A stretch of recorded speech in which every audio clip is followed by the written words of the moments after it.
Bien sûr, de crypto, les infos crypto pour ceux qui n'ont pas le temps, les gars. Avant de démarrer, juste un petit message pour dire que je pars quelques jours en Espagne me reposer et profiter du soleil, mais c'est pas pour autant que je vous ferai pas des vidéos tous les matins. Je serai peut-être juste un peu moins assis du côté de la map. Gros rebond comme on l'attendait évidemment. Du côté du BTC, on est à 40 600 $, on est à plus 3,7%. Ethereum qui a repris les 3000 $, on est à plus 5%. On a une map très très verte ce matin avec notamment Luna qui prend 5%, mais le grand gagnant du jour, c'est notre ami Crypto Clébar qui prend 24% suite à l'annonce de Elon Musk qui rachetait Twitter. D'ailleurs, ça a été salué par Jacques Dorsey, évidemment. Le marché s'est dit qu'il allait avoir une place pour le crypto clébar et c'est pour ça qu'on a un gros pump ce matin. Le reste de la map, comme je vous disais, très très verte. On a aussi Shiba qui prend 5%. Du côté, les gars, du weekly, je vais vous remontrer ça parce que hier, je regardais, je me disais, il fallait quand même que j'analyse encore plus en détail ce qui s'était passé en 2018 et on a vu ici un petit W weekly.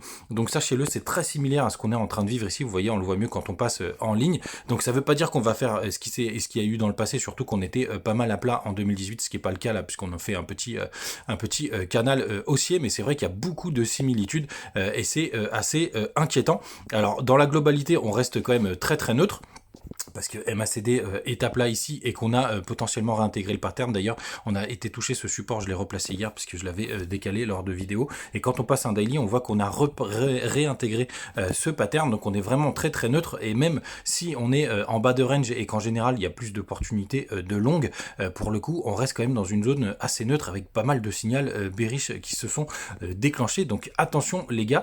Et donc les targets de ce petit rebond, je vous les ai mis en 4 heures tout simplement. Donc de ce rebond qui va des 42 000, des 43 000 $ grosso merdo aux 38 200 qu'on a touché hier.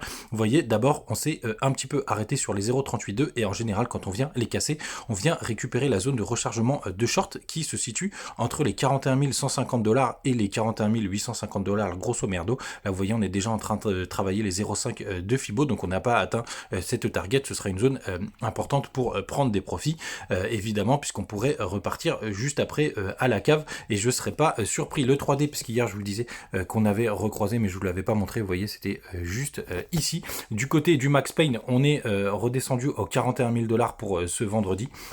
Donc attention les gars, on est dans la bonne zone de rebond et surtout, ça m'a fait marrer, CryptoSauce a mis un tweet concernant Carl Gemon et MM Crypto qui ont sorti une vidéo bearish et en général il se passe exactement l'inverse de ce qu'ils annoncent et c'est pour ça, je pense qu'on a eu un joli rebond, enfin c'est pas pour ça mais en tout cas ça m'a fait marrer. Et sinon la dernière chose que je voulais vous montrer, c'est le dollar qui atteint encore des sommets. Donc là on est plus très proche des derniers sommets. Vous voyez juste ici, hein, c'est sur cette zone qu'il faut compter. On va passer en 5 années pour que vous voyez, mais en gros on a un top qui pourrait se situer au 100, 100, 101, 103, 133, 104, mais évidemment les gars, 3%, un peu moins de 3% pour le dollar, c'est quand même c'est très très très important, donc c'est assez énorme. Voilà les gars, vous savez tout, on reste connecté et puis on se retrouve demain depuis l'Espagne. Salut.